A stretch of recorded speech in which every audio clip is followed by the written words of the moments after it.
messieurs, bonsoir. Bienvenue à votre numéro de Sur la brèche du jour, numéro qui reçoit Nathalie Yam.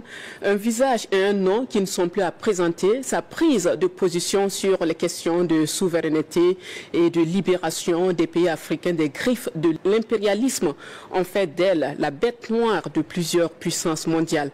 Nathalie Yam séjourne actuellement au Burkina dans le cadre de l'inauguration du mausolée du président Thomas Sankara et ses 12 compagnons. Bonsoir Nathalie Yam, bienvenue. Merci. J'espère que le séjour se passe bien. Il se passe très bien, je suis toujours très contente d'être de retour à la maison. Alors, super. Vous êtes né d'un père camerounais et d'une mère suisse.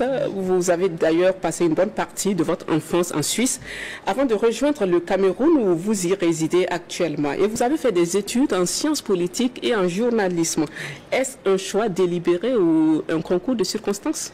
Un peu des deux, je dirais. Alors, effectivement, je suis née en Suisse. À l'âge de 8 ans, on est allé s'installer au Cameroun. Et j'ai vécu au Cameroun jusqu'à mon bac, jusqu'à mes 17 ans et demi. Et c'est vrai que quand je quittais le Cameroun, j'avais obtenu une bourse de l'État camerounais pour aller étudier. Je voulais faire traduction, enfin interprétariat en réalité. J'allais pour passer le concours de l'école d'interprétariat de Genève. J'avais choisi ça parce que je me disais que je serais au courant de tous les secrets qui se passent, toutes les choses qui se disent et qui ne laissent pas de traces.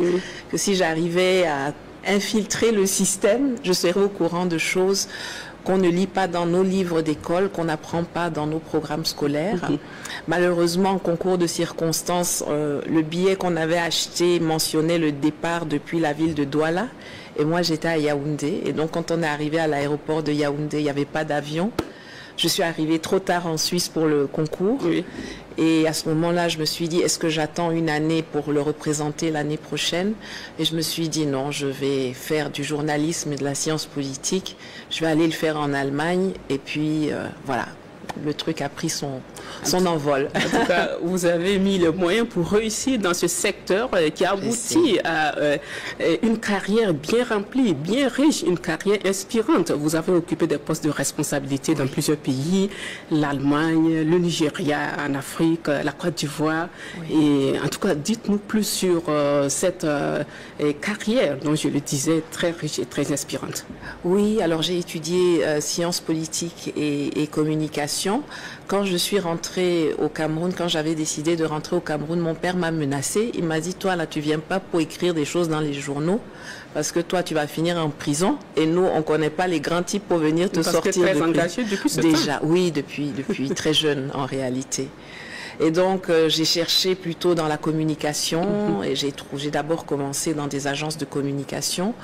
Et ensuite, là aussi, concours de circonstances, je me disais, je vais créer ma propre société de mobilité internationale. J'allais faire une étude de faisabilité. Et dans un entretien avec le directeur de la société Maersk au Cameroun à l'époque, les conteneurs, là, les petites boîtes de shipping, quand j'ai fini de lui poser mes questions, il m'a dit, bon, moi je vous ai consacré du temps, est-ce que vous pouvez me consacrer 12 minutes de votre temps? Je me suis dit, celui-là, il est bizarre, hein, 12 minutes, pourquoi? En fait, c'était pour me faire passer un test de logique et un test psychométrique. Et pendant l'entretien, il a trouvé que je serais une DRH très intéressante. Je n'avais jamais étudié la RH. Je me voyais plutôt comme la syndicaliste qui va affronter le RH tous les 2 jours. Mais je me suis dit, c'est un challenge, je vais essayer. J'ai accepté et puis j'ai embrassé une carrière effectivement assez impressionnante au niveau des RH, d'abord chez Maersk, au Cameroun, en Guinée équatoriale, puis au Nigeria et après chez MTN en Afrique de l'Ouest et sur toute la région. Donc aujourd'hui, si on parle de vous, on va dire que vous êtes journaliste, communicatrice et gestionnaire des ressources humaines. Oui, tout à fait. De carrière, en fait, j'ai beaucoup plus travaillé dans les RH que dans la com, jusqu'à ce que je décide en 2015 d'entrer dans le combat de changement des mentalités africaines à plein temps. Voilà. En tout cas, vous êtes resté en Côte d'Ivoire, on le disait tantôt, vous avez servi dans ce pays jusqu'en 2019 et entre-temps, vous êtes conseillère exécutive de la mairie d'Azagui et là, on est sur le terrain de la politique. Oui, on a été sur le terrain. J'ai été la conseillère exécutive du professeur Mamadou Koulibaly lorsqu'il a créé son parti politique Leader à l'époque. Et donc, oui, j'ai pu contribuer à la naissance, au façonnement d'un parti politique dont beaucoup de gens se moquaient d'ailleurs à l'époque parce qu'on nous disait que nous, on est une université, on n'est pas un parti politique, parce qu'on mettait beaucoup l'accent sur la formation idéologique, sur le projet de société, etc. Et ensuite, le professeur est allé à la conquête de la mairie d'Azaguié et effectivement, il a réussi à la gagner malgré toutes les embûches du système pour l'en empêcher. Et donc, j'ai continué de le conseiller aussi dans cette fonction jusqu'à ce que je sois expulsée de Côte d'Ivoire. Mais justement, qu'est-ce qui s'est passé pour que vous soyez expulsée de ce pays? Il y a eu ce divorce avec les autorités de la Côte d'Ivoire. Une situation qui vous a conduit, en tout cas, à quitter Bilim et Manu Militaro, le pays. Oui. Bon, avec le strict minimum, je précise. Tout à fait. J'avais rien sur moi. J'avais juste mon sac et mes habits. Quelles sont les raisons qui ont favorisé cette prise de position drastique? Je pense, bon, d'abord, j'ai jamais été vraiment en odeur de sainteté avec les autorités de Côte d'Ivoire, mais je crois que le déclenchement de cette radicalité, de cette outrance même dans l'action, est venu de mon passage au sommet Russie-Afrique de 2019, où j'avais été conviée à prendre la parole dans un panel, et j'ai dit quelque chose là-bas que je répète d'ailleurs depuis très longtemps. Je le répétais déjà quand j'étais en Côte d'Ivoire ou quand j'étais au Cameroun, mais je pense que le fait que ça se passe dans ce contexte-là avec les chefs d'État sur la scène internationale, ça n'a pas plu à tout le monde, notamment ni à Emmanuel Macron ni à Alassane Ouattara. Et donc, ils ont décidé de me faire partir de Côte d'Ivoire, ce qui était aussi, je pense, une façon d'essayer d'affaiblir le parti politique auquel j'appartenais et ce que je faisais sur le terrain. Et votre participation à cette rencontre de Russie vous a valu le surnom de la femme de Sochi, c'est ça? C'est ça, en fait. Jusque-là, j'étais plutôt la personne qui était dans l'ombre et c'est le professeur Koulibaly qu'on connaissait. Et quand on est revenu de Sochi, alors c'est vrai qu'à Sochi, c'est à moi qu'on a demandé de parler. Et parce que ça faisait longtemps, il y a beaucoup de gens qui pensent que je suis née politiquement à Sochi, mais ça fait très très longtemps que je porte ce combat. Et donc c'est en cette qualité de combattante reconnue qu'on m'avait invitée à parler. Et quand on est rentré en Côte d'Ivoire, les gens me regardaient comme ça. C'est vous la dame de Sochi? Et ça m'est resté, voilà. Dans votre biographie, Nathalie Yam, il y a ce point qui retient également notre attention. Porte-parole de l'ancien président ghanéen Raoul Lynx, est-ce que ce lien avec vous a un rapport dans ce combat que vous menez pour la libération de l'Afrique? On sait que ce président a longtemps porté ce combat. Ah, tout à fait. Je pense que c'est même ce qui nous a unis. Il disait toujours... je vais faire ta campagne, il faut que tu sois candidate. J'ai dit, changeons d'abord les choses en Côte d'Ivoire et puis après on va voir pour moi. On a été unis et on s'est trouvés sur ce combat-là qu'il menait lui depuis très longtemps. Il incarne le changement réussi que je souhaite au Burkina, au pays de l'AES et à tous les pays africains. C'est-à-dire qu'il a réussi à prendre en main un pays et à faire changer les mentalités sur le long terme. Il l'a fait d'abord sans élection et ensuite, une fois que la taille critique du changement de mentalité était atteinte, il est passé à des élections, il a transmis le pouvoir, enfin il a transmis le pouvoir à quelqu'un qui n'était même pas de son parti politique.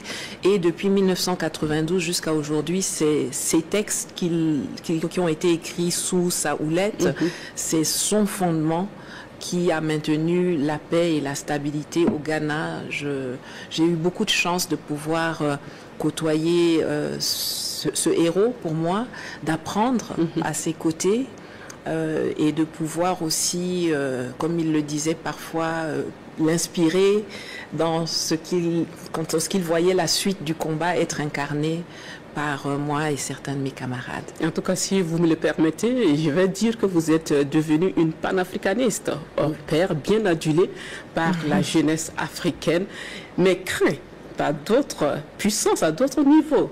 Alors, pourquoi est-ce que vous avez emprunté ce chemin-là de défendre la cause de l'Afrique? Vous parlez sans filtre, sans masque, on dirait même sans peur. Je pense que c'est l'Afrique qui m'a choisi. Je pense qu'on a des missions comme ça qu'on trouve. Certains d'entre nous la trouvent de leur vivant, d'autres pas. Mais j'ai toujours eu ça ancré en moi. Déjà depuis l'école, bon, je suis quelqu'un qui est très sensible à l'injustice sociale, les choses comme ça. Je viens d'origine assez modeste et j'ai pu observer certaines choses. Et puis quand j'étais au lycée, je me rendais compte que ce que j'apprenais, j'étais beaucoup plus littéraire, histoire, géo que mathématiques. Oui. Mais quand je me regardais les cours d'histoire, de géographie, ce qu'on apprenait, c'était pas nécessairement ce que mes gens me racontaient à la maison ou dans le village. Et j'essayais de trouver pourquoi eux, ils racontent quelque chose que nous, on n'apprend pas. C'est comme s'il y avait du maquillage quelque part. Oui, il y avait un truc pas clair à l'époque. Et donc, je commençais à fouiller, je lisais beaucoup. Et plus j'apprenais, surtout de la transmission orale par les témoignages des gens qui ont vécu ces époques-là, plus j'avais un sentiment de révolte parce que je me rendais compte qu'en fait, ça n'avait pas changé, malgré tous les sacrifices faits. Et donc, vous savez, quand à un moment, vos ambitions et vos rêves pour l'Afrique sont tellement grands, ils annihilent la peur. À un moment donné, quand on s'engage dans ce combat, on sait que ça sera rude. Je ne pense pas qu'on peut se laisser guider par la peur. Après, il faut pas être naïf non plus. Il y a des dispositions à prendre, mais ma seule crainte, en réalité, c'était qu'il m'arrive quelque chose quand mon fils était encore jeune. Maintenant, c'est un homme. Il a 26 ans. Il peut se gérer. S'il m'arrive quelque chose, il saura continuer sa vie. Est-ce qu'il a emprunté le même chemin que vous, votre fils? Mon fils a, d'une certaine manière, parce que chacun a sa façon de faire le combat, c'est un énorme soutien pour moi. Les discussions que j'ai, quelqu'un qui est très, très futé, très intelligent et très rationnel, très pragmatique. Et il a choisi, pour l'instant, il est dans le monde corporate, comme moi j'ai commencé dans le monde corporate, il y est. Il subit les conséquences d'être le fils de Nathalie Yamb, parce que quand on google mon nom, ce qu'on trouve là-bas ne permet pas nécessairement d'avoir une carrière tranquille dans certains environnements, mais il l'assume totalement. Et il est très fier et contribue à sa manière à ce combat, oui. En tout cas, vous êtes fait beaucoup d'ennemis, et pas mal, pas de moindres, dans plusieurs milieux. Vos prises de position depuis la guerre de l'Ukraine n'ont pas plu à tout le monde. Alors, on vous taxe d'être à la solde des pays comme la Russie. Vous êtes déclaré persona non grata en France. Quelle explication vous donnez à tout ça? Je crois que c'est surtout dû à l'arrogance et au mépris que les gens ont envers les Africains. On se dit que nous, Africains, on n'a pas le droit de parler des choses des autres. Pourtant, tout le monde vient parler dans nos choses. Mais quand quelqu'un comme moi s'exprime sur une situation qui est mondiale, je veux dire, la guerre en Ukraine a eu des répercussions sur tous les pays du monde, avec les sanctions, avec même la façon dont les Africains ont été traités au déclenchement du conflit, quand on essayait de les empêcher de sortir d'Ukraine, etc., ce qui était très révoltant quand même. Mais on se dit, oh, mais les Africains, là, qu'est-ce qu'ils viennent parler dans les choses des autres, les choses des Occidentaux, ça les regarde pas. Eh bien, moi, je revendique le fait que l'on parle de tout. De la même façon que tout le monde se permet de parler chez nous, pour nous, en notre place, moi aussi, je me permets d'avoir des opinions et de les exprimer. Alors, effectivement, à l'époque où la guerre a commencé, j'étais encore principalement en Occident, en Suisse. Et donc, c'était pas le fait de rappeler la vérité historique était vu comme quelque chose, oui, mais tu soutiens la Russie, mais non, mais je soutiens l'histoire. L'histoire nous apprend des choses, les faits nous apprennent des choses. Maintenant, si vous essayez de les tourner, alors on dit, oui, mais elle a le même narratif que les Russes, mais j'ai le même narratif que tous ceux qui ont appris l'histoire. On nous a appris que c'est l'Union soviétique qui a qui a gagné les guerres. Oui. C'est eux qui ont eu 27 millions de morts pendant ce truc-là. Et subitement, en 2022, on doit dire que non, mais c'est pas le cas. Bon, moi, je suis pas comme ça. Vous vous exprimez sans filtre, sans ambiguïté. Oui. Vous tirez à boulet rouge sur l'impérialisme, un narratif qui parle aux Africains. Alors, vous défendez dans vos combats la cause de l'Afrique, la souveraineté. Est-ce qu'aujourd'hui, vous percevez des signes qui tendent à indiquer que le bout du tunnel est proche? En tout cas, je pense qu'on est dans le tunnel et qu'on avance. Et c'est la seule chose qu'on peut faire. On ne peut pas reculer. Et effectivement, je trouve que je suis bénie de pouvoir observer comment le combat prend de l'ampleur et qu'il y ait des gens, notamment ici au Burkina, au Mali et au Niger à côté, qui ont pris leurs responsabilités et qui concrétisent ce que nous prêchons depuis plus d'une vingtaine d'années. Aujourd'hui, on se rend compte que les consciences s'éveillent grâce à Internet, grâce à la télévision. Ici, les messages se diffusent. Les gens commencent à construire un esprit critique. Et le fait d'avoir en responsabilité des gens qui sont patriotes et qui posent des mesures, qui sont en train de couper une à une les chaînes, les chaînes invisibles, qui nous retiennent dans un giron spoliateur. Pour moi, c'est une bénédiction. Je savais que je voulais apporter ma petite pierre au combat. Je ne savais pas que j'aurais la grâce de pouvoir être témoin et un peu partie prenante de ce changement colossal, il faut le dire. Même si certains pensent que ça ne va pas vite, mais c'est colossal. Ce qui est en train de se faire depuis 2-3 ans, c'est majeur.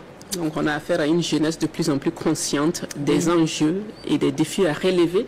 Mais en face, il y a l'autre côté. Est-ce que vous pensez qu'il y a des signes de crainte, de peur et que demain les choses vont changer en leur défaveur? Si nos adversaires en face étaient un peu plus futés, ils comprendraient que l'époque a changé. Eux, ils n'ont pas changé, mais les Africains ont changé et sont en phase de changement. Et qu'il faut donc maintenant cesser de nous voir comme leur possession et nous regarder comme d'éventuels partenaires qu'on respecte. On demande le respect de nos personnes en tant qu'humains, le respect de nos intérêts. Vous venez chez nous prendre nos ressources. Vous avez besoin de nos ressources. C'est très bien. Nous aussi, on a besoin de nos ressources. Vous prenez nos ressources pour aller développer nos pays. Nous nous disons, nous voulons garder d'abord nos ressources pour nous développer puisqu'il y a un gap entre vous et nous. Mais pour eux, c'est quelque chose de... Je pense que c'est le mépris, le racisme, l'arrogance qui fait ça. Ils n'ont pas de problème à aller négocier des tarifs, de payer les mêmes marchandises qu'ils viennent prendre chez nous. Au Kazakhstan, par exemple, quand le Niger a fermé l'uranium, Orano, et a arrêté de les livrer, ils sont allés au Kazakhstan et là-bas, ils payent l'uranium au prix du marché. Il ne leur est pas venu à l'esprit de dire, OK, j'ai exploité le truc au Niger depuis 30-40 ans. J'ai volé, j'ai pillé, j'ai pris à moindre coût. Je comprends que c'est fini maintenant. C'est avec eux que je vais discuter et je vais leur acheter donc dorénavant l'uranium au prix du marché. Ils ne l'envisagent pas parce que pour eux, c'est leur uranium. Et tout leur modèle de prospérité, de croissance est basé sur deux choses. La gratuité de nos ressources et la non-mise en concurrence sur nos marchés. Dès lors qu'on introduit ne serait-ce qu'un peu de concurrence, tout s'écroule pour eux et ça devient compliqué. Les Anglais ont été un peu plus futés. À un moment donné, ils ont compris que leurs anciennes colonies ne pouvaient plus rester colonies ad vitam aeternam mais devaient devenir des marchés, des clients, des partenaires. Et donc, eux ont mieux géré cette transition. Les Français, pour eux, sont encore chez eux, chez nous. On a longtemps dit, et on continue de le dire, que l'impérialisme use de stratagèmes pour continuer à piller nos États, pour maintenir ces États-là dans la dépendance. Est-ce que vous ne pensez pas qu'ils vont revenir avec d'autres stratégies, d'autres moyens voilés, pour justement continuer leur basse besogne? En fait, c'est toujours le même mode opératoire qu'ils ont. Ils le déroulent et ils l'ont déroulé à chacune des étapes. Quand il y a eu la première revendication post-colonie où les gens se disaient il faut qu'on se libère et on veut retrouver notre dignité, les gens ont demandé l'indépendance à l'époque. On demandait l'indépendance. Ils nous ont donné une indépendance factice et surtout, ils ont créé des indépendantistes qui étaient compatibles avec la pérennisation du système. Alors, il y avait les indépendantistes purs et durs. Ceux-là, on les a attaqués, éliminés, décimés.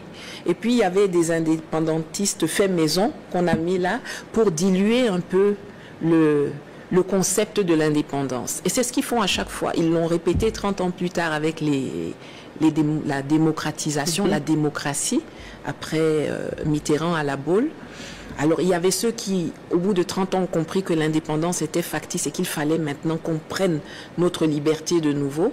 Et on a créé, là aussi, des pro-démocratie, mais compatibles avec le système france-africain. Donc, chaque fois, ils viennent et ils diluent nos messages en créant leurs marionnettes qui viennent un peu polluer le message et le combat. Et c'est ce qui est en train de se passer ici maintenant, 30 ans plus tard, avec le souverainisme. Il y a les panafricains. Les gens comme moi et comme certains de mes camarades ont dit, et même comme les dirigeants de l'AES, on nous décrit comme des extrémistes, des radicaux. Et puis on crée des panafricains modérés, courtois, avec qui on peut discuter. Mais c'est la courtoisie qui nous a amenés jusqu'ici. Aujourd'hui, je pense que le fait de leur parler d'égal à égal, ça les déstabilise, mais leur méthodologie est toujours la même. Le disque est rayé. Oui, le disque est rayé et puis ils infiltrent. Et ils ont aussi une arme qu'ils utilisent toujours qui est très dangereuse, c'est de monter les communautés les unes contre les autres, diviser pour régner.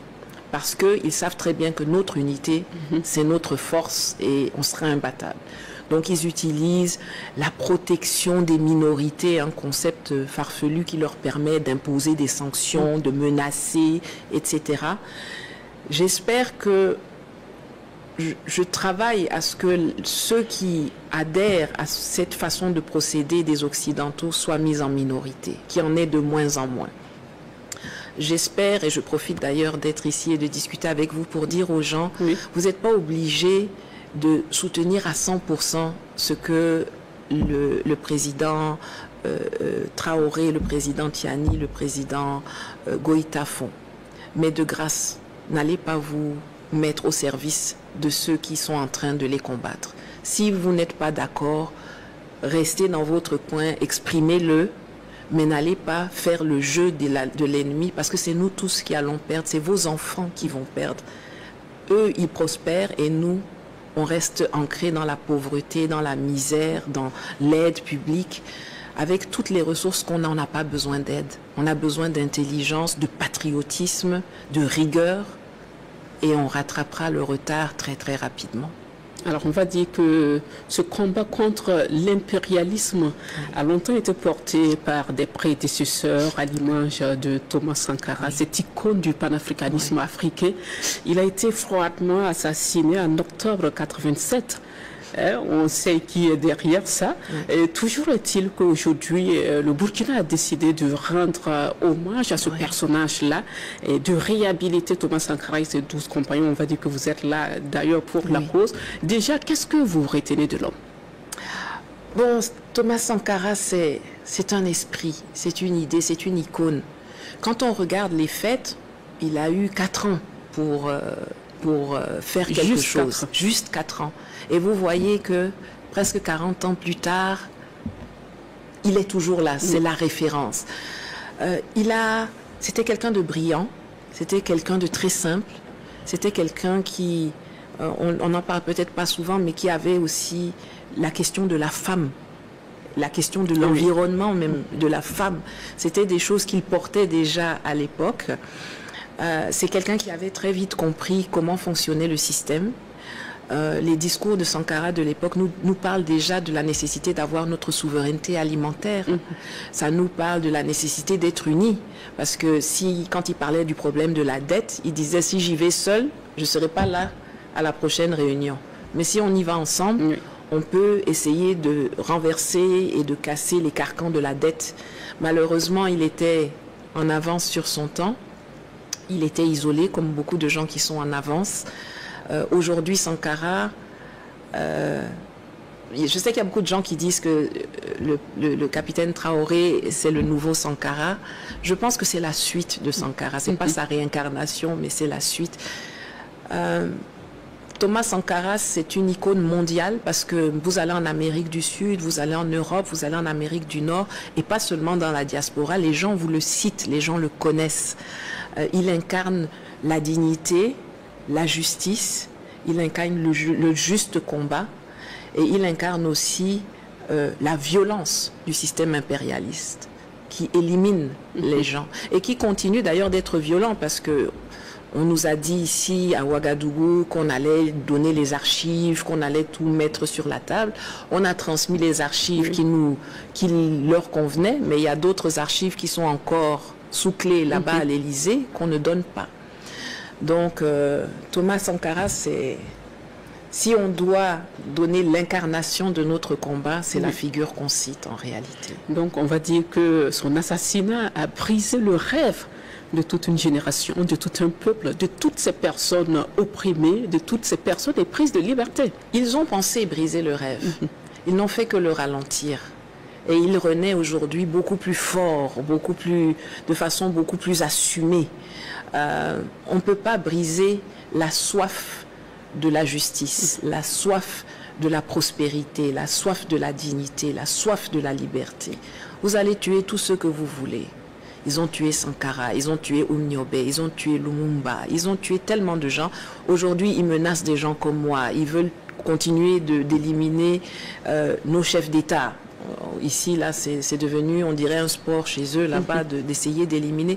Mais vous ne pouvez pas, vous éliminer une personne. Il y a tellement de gens qui sont dans ce combat aujourd'hui qu'un autre va sortir. C'est fini. Ils ont perdu ce match, mais ils ne veulent pas l'admettre et ils jouent leur va-tout, comme on dit, c'est-à-dire ils ont les moyens financiers, ils ont les moyens logistiques, ils mettent tout dedans pour essayer d'empêcher quelque chose qui est pourtant inéluctable. Il faut savoir que ce sera rude, ce sera violent, ce ne sera pas facile, ça ne va pas aller très vite, mais si on sait où on va, on est tous dans un combat, on va tous... Une personne ne peut pas être le combat. Une personne peut incarner un combat, mais le combat est porté par des millions de personnes, chacun à sa façon. Donc, mais comment vous appréciez cette initiative des autorités burkinabées de rendre hommage à ce personnage-là en érigeant un mausolée?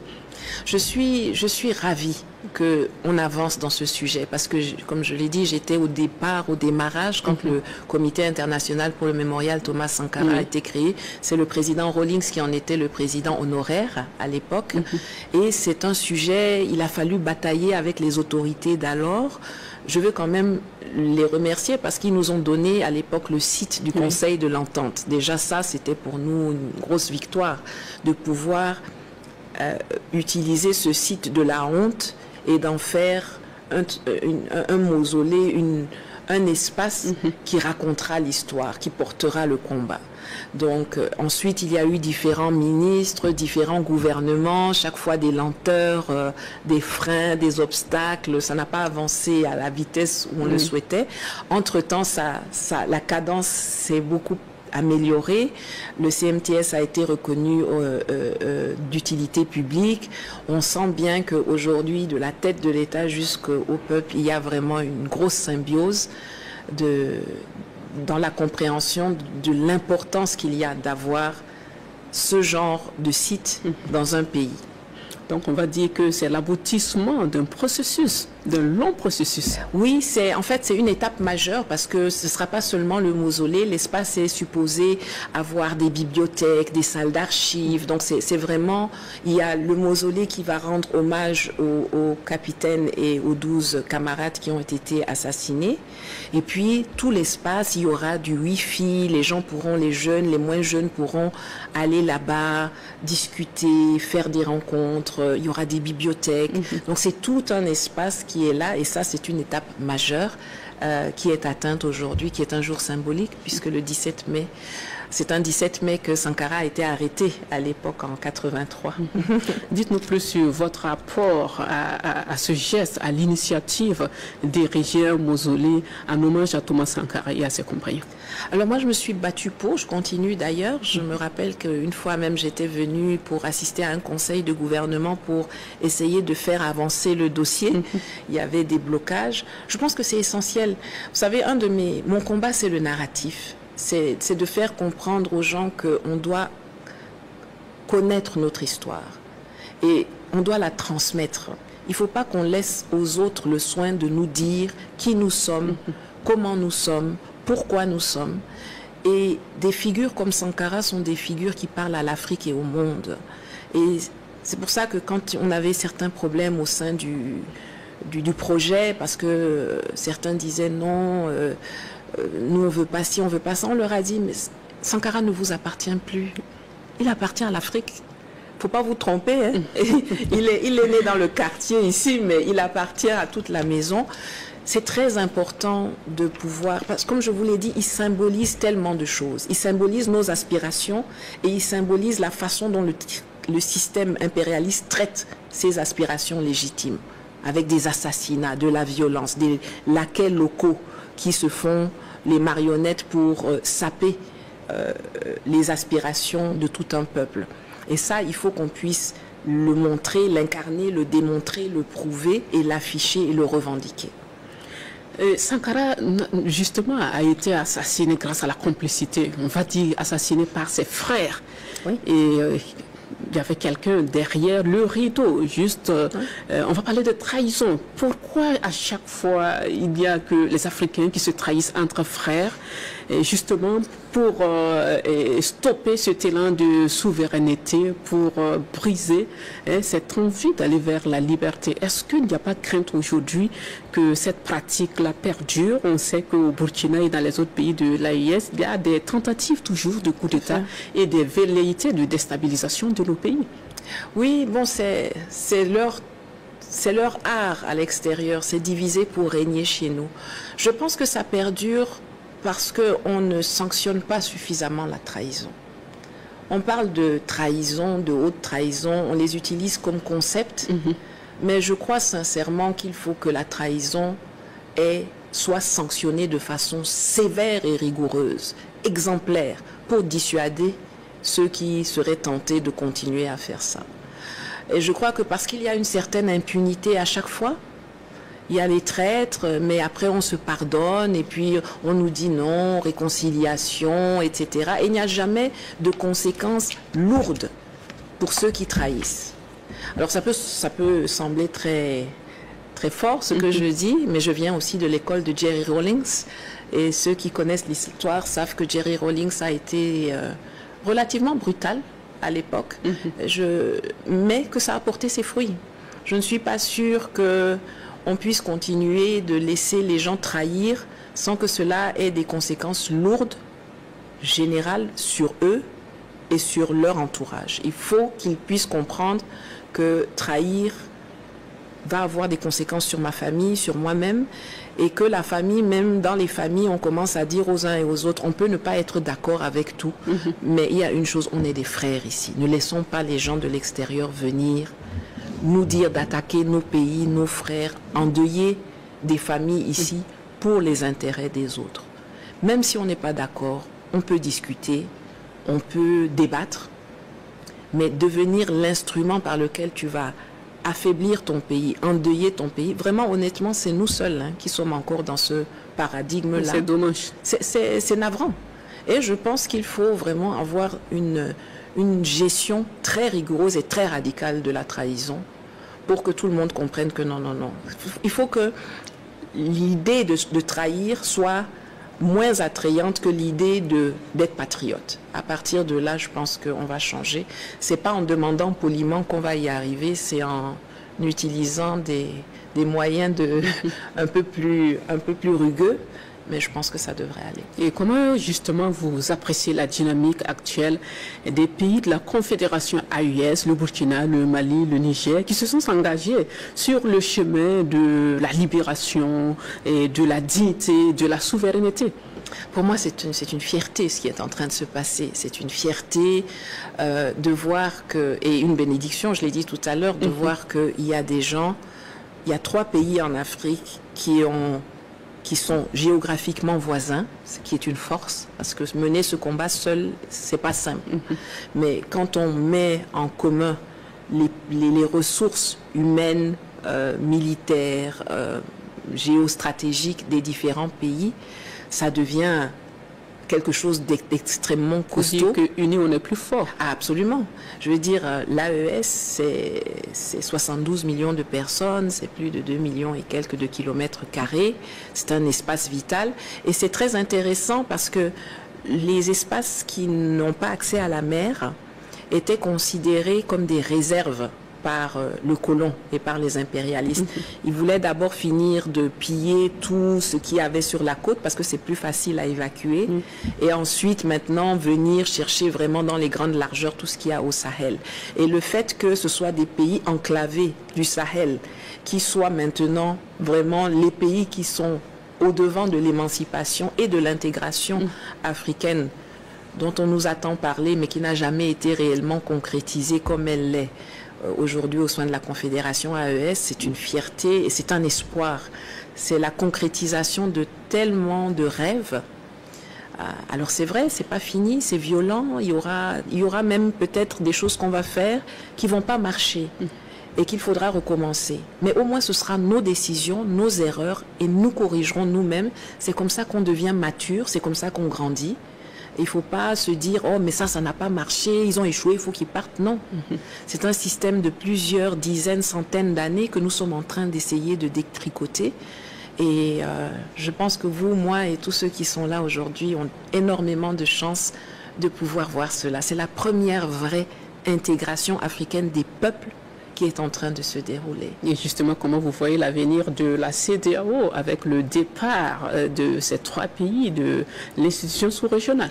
Bon, la CEDEAO, pour moi, c'est un zombie, hein, c'est un walking dead, c'est une organisation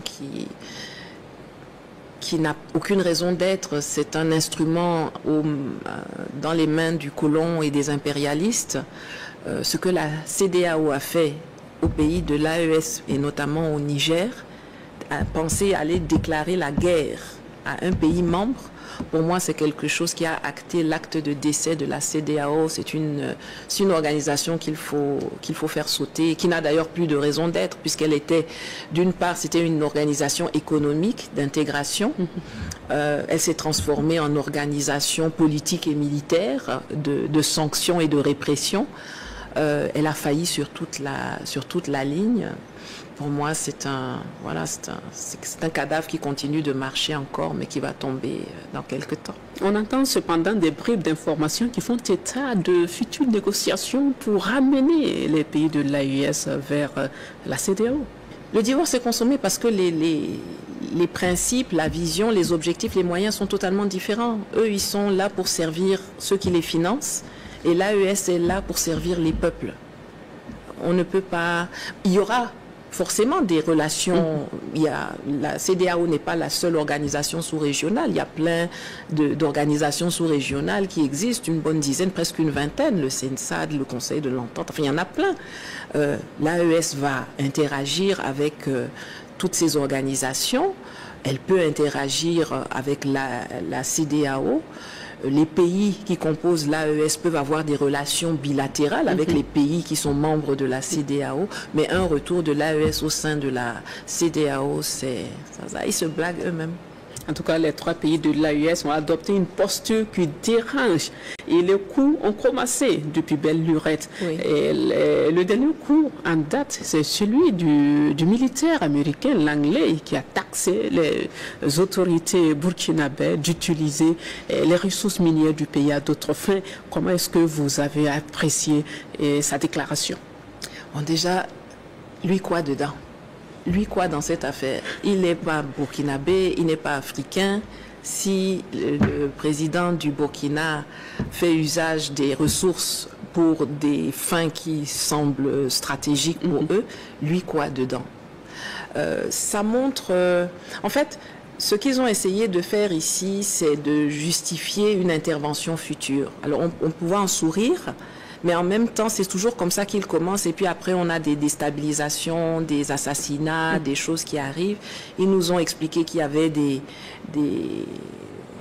armes de destruction massive en Irak. Et puis, un coup, on a retrouvé Saddam Hussein à l'état cadavre.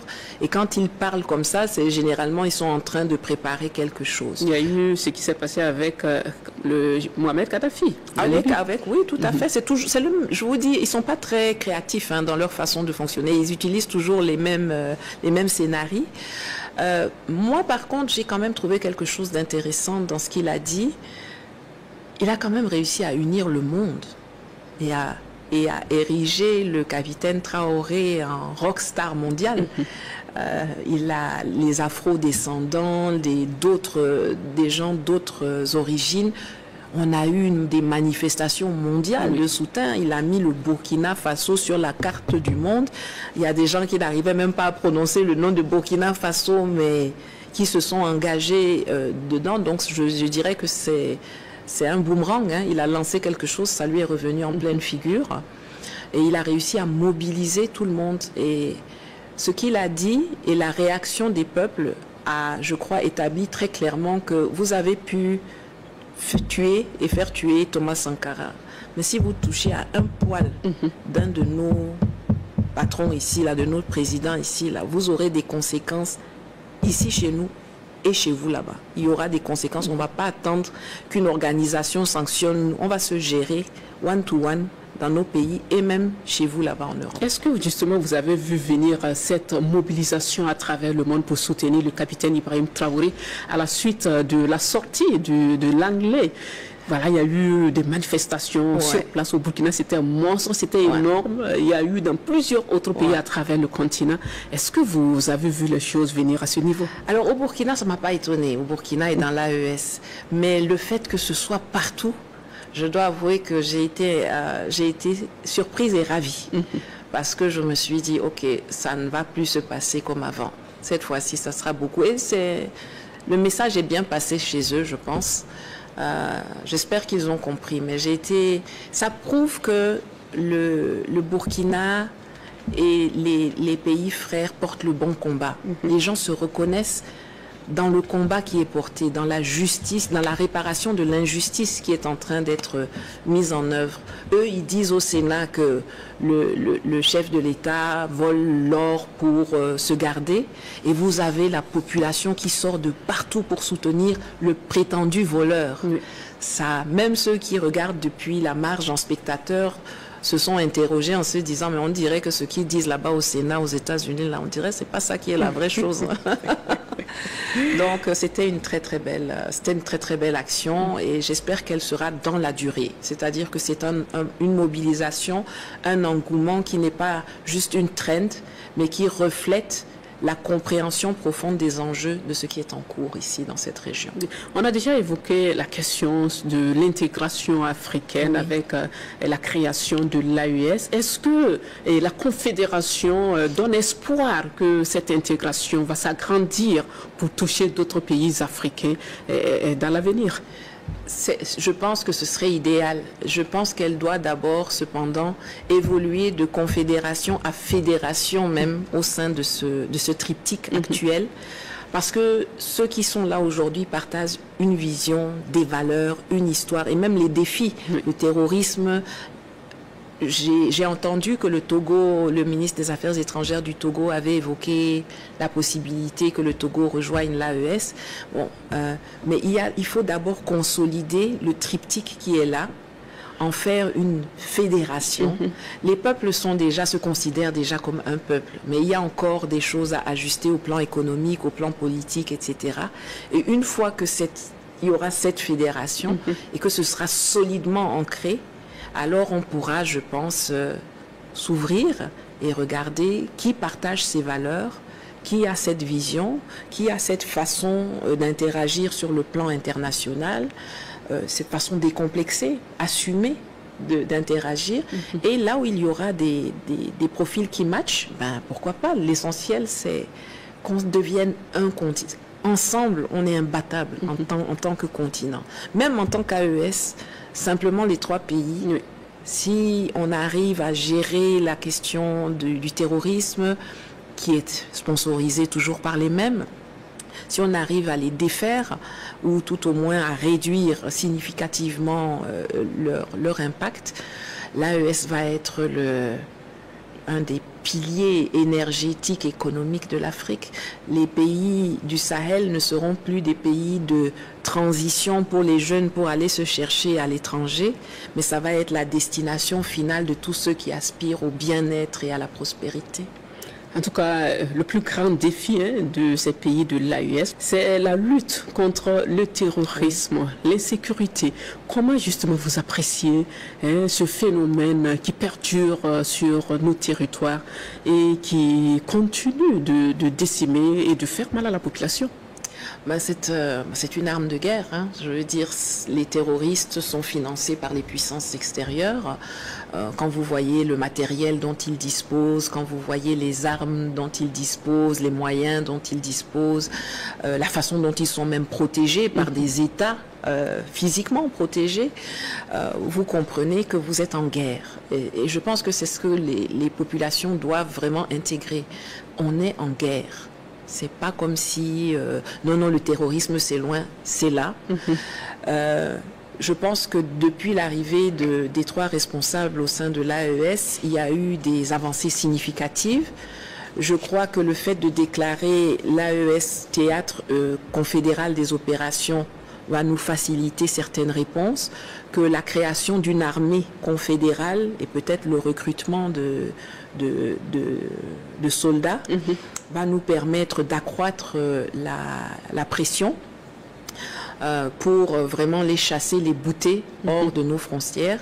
Mais je pense qu'il y a aussi la nécessité de communiquer sur ce qui se passe, parce que ceux d'en face sont très forts dans la désinformation, les fake news, etc. Et ça aussi, ça déstabilise les populations, ça inquiète, ça propage la peur.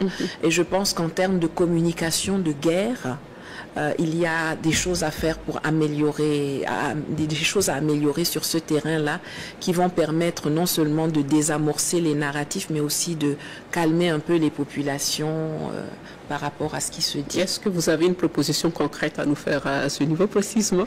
Non, je pense que les responsables, les chefs d'État doivent admettre que la communication, c'est une arme de guerre. Et donc, elle a besoin de moyens. On met les moyens dans les armes physiques, dans l'acquisition de drones, de missiles, etc. C'est essentiel. Mais il est essentiel aussi de dégager des moyens significatifs pour permettre à la communication d'être l'instrument d'attaque et de défense qu'elle est. Les autres ne se gênent pas. Ils mettent des millions d'euros. Ils vont chercher des ambassadeurs, des généraux, ils phagocytent les réseaux sociaux, ils nous censurent sur des réseaux sociaux. Donc, il faut que nos États puissent comprendre que la communication a aussi besoin de moyens pour être efficace, pas seulement dans la défense et la réaction, mais dans l'attaque. Il faut que ce soit nous qui imprimions le tempo et que ce soit eux qui soient en train de réagir. D'accord. Dans cette guerre de libération de nos territoires, les 3 pays ont décidé de diversifier leur partenariat stratégique. Et vous savez que la Russie se positionne comme un partenaire stratégique aujourd'hui. Comment vous appréciez cette collaboration entre le pays de Vladimir Poutine et les pays de l'AES? Aujourd'hui, l'alliance avec la Russie est stratégique pour nos pays. On a de l'argent, on veut acheter des armes. On nous refuse de nous vendre. Nos partenaires, ceux qui étaient en charge depuis plus de 60 ans, soi-disant, de notre sécurité, nous ont laissés avec des armées qui étaient ridiculement équipées, qui n'avaient pas de munitions, qui n'avaient pas d'armes. Quand on est en guerre, si on n'a pas d'armes, on part perdant. La Russie nous permet d'acquérir des armes, d'acquérir du renseignement. Mais le but, c'est d'avoir des partenariats stratégiques avec tous ceux qui respectent nos principes. Si tu respectes nos principes, si on a une même façon de fonctionner, si on a des adversaires communs, si on a... On peut avoir, ça peut être la Russie, ça peut être d'autres pays. On essaye de nous complexer en disant, mais vous quittez un maître pour arriver chez un autre. Aujourd'hui, après tant d'années, j'ai du mal à discuter de ça parce que je dis aux gens, bon, à défaut, connais ton histoire. Je veux dire, l'Union soviétique n'a jamais colonisé un pays africain. La Russie était présente en 1884-1885 à Berlin, lors de la conférence de Berlin. Elle était là-bas, elle n'a pas choisi un seul morceau du continent africain pour elle. Les autres ont pris, se sont partagés le continent, elle n'a rien pris, ça ne l'intéressait pas. Dans les années d'indépendance, c'est la Russie qui a été l'Union soviétique qui a été aux côtés des mouvements indépendantistes qui les a soutenus. Quand les indépendances ont été acquises, elles ne sont pas venues s'installer en disant, bon, c'est nous qui vous avons aidé, on veut être là. C'est un partenariat stratégique. Les Russes ont leur point focal qui est plus vers l'Europe de l'Est, l'Asie, mais ils ont compris qu'on est dans le même challenge et aujourd'hui, pour eux, on est un partenaire stratégique. Pour nous, ils sont un partenaire stratégique. Il n'y a pas de monogamie dans cette affaire. Il peut y avoir de la bigamie, de la polygamie. Tous ceux qui respecteront nos positions, nos valeurs, nos principes et nos intérêts peuvent discuter avec nos États. Alors, vous avez sans doute suivi l'actualité sur le déplacement du président du Faso, le capitaine Ibrahim Traoré, à Moscou pour la célébration du 80e anniversaire de la grande victoire russe contre le nazisme. Sous quel prisme avez-vous observé ce déplacement? Ah, mais j'étais très contente qu'il soit allé à Moscou, qu'il ait été invité et qu'il ait pu participer, parce que ça montre que le Burkina Faso et par extension l'AES, puisqu'il portait son uniforme et il y a le Faso et il y a l'AES de chaque côté, est reconnu comme non seulement historiquement comme représentant de pays qui ont participé à la guerre. Nous avons perdu des anciens dans cette guerre. Et ceux pour qui nous nous sommes battus nous ont exterminés par la suite. C'est-à-dire que nous, on s'est battus, nos soldats, on les appelait les tirailleurs sénégalais, mais ils venaient de toute l'Afrique. Ils sont allés, ils ont combattu les Allemands pour la France. Et au moment de la libération de la France, on nous a d'abord invisibilisés en public, quand il y avait les parades de la victoire, et on nous a renvoyés à ceux qui réclamaient leur solde. Là, on les a envoyés à Tiaroy, on les a massacrés là-bas. On fait comme si on n'avait pas eu de rôle à jouer dans cette guerre. Mais on a eu un rôle à jouer. Un très grand rôle. Et je pense que l'invitation du capitaine Traoré, c'est la reconnaissance par la Russie qui a eu à payer, comme on l'a dit, le prix le plus fort sur cette guerre, du fait qu'il y avait aussi des Africains. Ça nous honore. Et puis, ce genre de manifestation, c'est des endroits de rendez-vous géopolitiques. C'est dans les couloirs, on discute, on rencontre d'autres présidents, des rapports se nouent, des contacts se nouent. On a vu le président Maduro venir rendre visite au président Traoré à l'ambassade du Faso.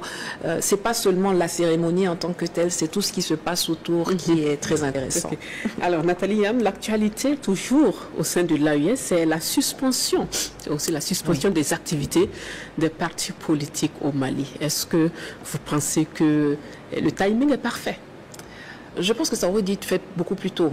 En réalité, je le dis de façon d'autant plus décomplexée que je vous ai dit tout à l'heure que j'ai contribué à créer un parti politique en Côte d'Ivoire en 2011. Je crois que les partis politiques, c'est pas que je suis convaincue même que les partis politiques sont des instruments qui permettent la déstabilisation de nos pays.